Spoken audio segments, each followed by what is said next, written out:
নমস্কার, আপনারা দেখছেন ডিজিটাল খবর আর আমি মোহন সিং। রাজ্যের কাঁচা সবজির দাম লাগাম ছাড়া, অর্থাৎ কাঁচা সবজির দাম বেড়েই চলেছে। এ নিয়ে মন্তব্য করেছিলেন রাজ্যের মুখ্যমন্ত্রী মমতা বন্দ্যোপাধ্যায়।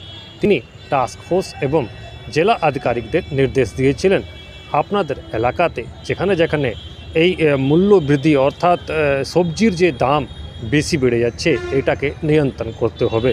আর এটাকেই কটাক্ষ করেছেন রাজ্যের বিজেপি নেত্রী ও আসানসোল দক্ষিণের বিধায়ক অগ্নিমিত্রা পাল। তিনি বলেছেন যে রাজ্যের মুখ্যমন্ত্রী শুধু নাটক করেন আর মুখেই বলেন।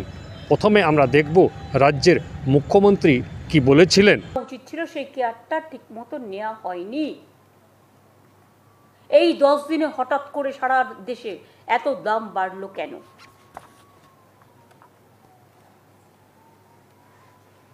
পাইকারি মালের যোগান কমে গেছে কেন? এগুলো আমার কোয়েশ্চেন। কিছু জিনিসের দাম আগের বছরের তুলনায় বেড়েছে। আলু, পেঁয়াজ, রসুন, বেগুন, লাউ, শসা, কাঁচা লঙ্কা, সব কিছুর দাম, টমেটো, পটল, করলা, ভেন্ডি, এর দামও আকাশ ছোঁয়া। যদিও গতবারের তুলনায় কিছু কিছু জিনিসের দাম কম হয়েছে, কিন্তু এখন আমি দেখতে পাচ্ছি বর্ষা এসে গেছে, তাও কিন্তু দাম কমার লক্ষণ নেই। বাজারে যেতে মানুষ ভয় পাচ্ছে। তুমি কথা কম বলো, যখন আমি মাইকে কথা বলছি তুমি শোনো আমারটা।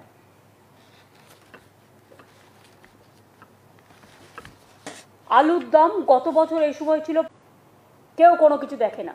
আমি এখন থেকে অর্ডার দিচ্ছি, ইনস্ট্রাকশন দিচ্ছি। If you think it's a instruction, yes, 7 দিন পর পর এই মিটিংটা কম্পালসারি করতে হবে, যাতে চিফ সেক্রেটারি, হোম সেক্রেটারি এবং ফাইন্যান্স সেক্রেটারিকে আমি ইনক্লুড করে দিলাম। আমরা শুনলাম রাজ্যের মুখ্যমন্ত্রী মমতা বন্দ্যোপাধ্যায় স্পষ্ট বার্তা দিয়েছেন যে কাঁচা সবজির যে মূল্য বৃদ্ধি তারকে লাগাম দিতে হবে, অর্থাৎ। আর এই কথাকেই কটাক্ষ করেছেন বিজেপি নেত্রী অগ্নিমিত্রা পাল। তিনি জানিয়েছেন মুখ্যমন্ত্রী সবসময়ই যে নাটক এবং এই 10 দিনের যে আলটিমেট দিয়েছেন, 10 দিন পরে আমি নামবো পথে। ঠিক কি বলেছেন অগ্নিমিত্রা পাল, শুনবো। কিছুই হবে না। আমাদের মুখ্যমন্ত্রী অত্যন্ত ভালো অভিনেত্রী। সুচিত্রা সেন মহাশয়াকেও তিনি কম্পিটিশন দেন, উনি এত ভালো অভিনয় করেন।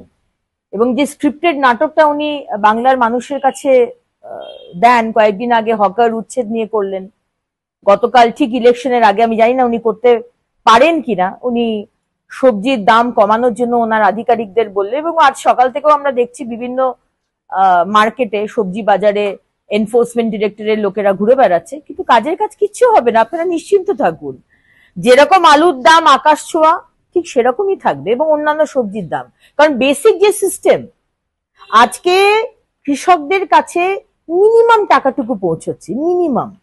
আজকে তারা আত্মহত্যা করছে। পুরো মাঝখানে যে মিডল ম্যান বা ফোরের দল, কারা ফোরের দল? শাসক দলের, টিএমসির। মুখ্যমন্ত্রী আপনি জানেন না যে কি সিস্টেমে চলছে? আপনি নাকামি করছেন, অ্যাজ ইফ যেন আপনি সেই আগেকার আবার নাটক, আপনি একদম সততার প্রতীক, আর বাকি সমস্ত আপনার নেতা কর্মী, মন্ত্রী, আধিকারিক, আমলা, তারা সবাই দুর্নীতি করছে। একেবারেই নয়। আপনার পুরো সিস্টেম করাপ্ট।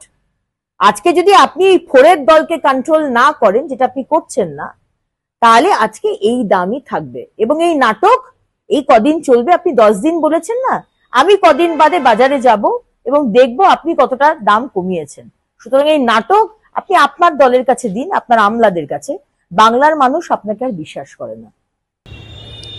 একদিকে মুখ্যমন্ত্রী মমতা বন্দ্যোপাধ্যায় বলছেন যে রাজ্যের কাঁচা সবজির দাম বেড়ে চলেছে, নিয়ন্ত্রণ করতে হবে এবং সাধারণ মানুষ যাতে এইটাতে স্বস্তি পায়। অর্থাৎ অন্যদিকে বিরোধীদের সুর অন্য, যে এই নাটক আছে, কিন্তু মুখ্যমন্ত্রী প্রায় এই ধরনের বলে, কিন্তু আদিও কোনো পশ্চিমবাংলাতে এই যে সবজির দাম বাড়ছে বা এটা কমবে না, অর্থাৎ পুরো একটা রাজনীতিক জল্পনা তৈরি হয়েছে। কিন্তু আদিও কি সবজির দাম কি কমতে চলেছে, সেটাই এখন প্রশ্ন। আসানসোল থেকে ডিজিটাল খবরিলালের জন্য মোহন সিং। ডিজিটাল খবরিলাল, খবর আপনাদের, নজর আমাদের।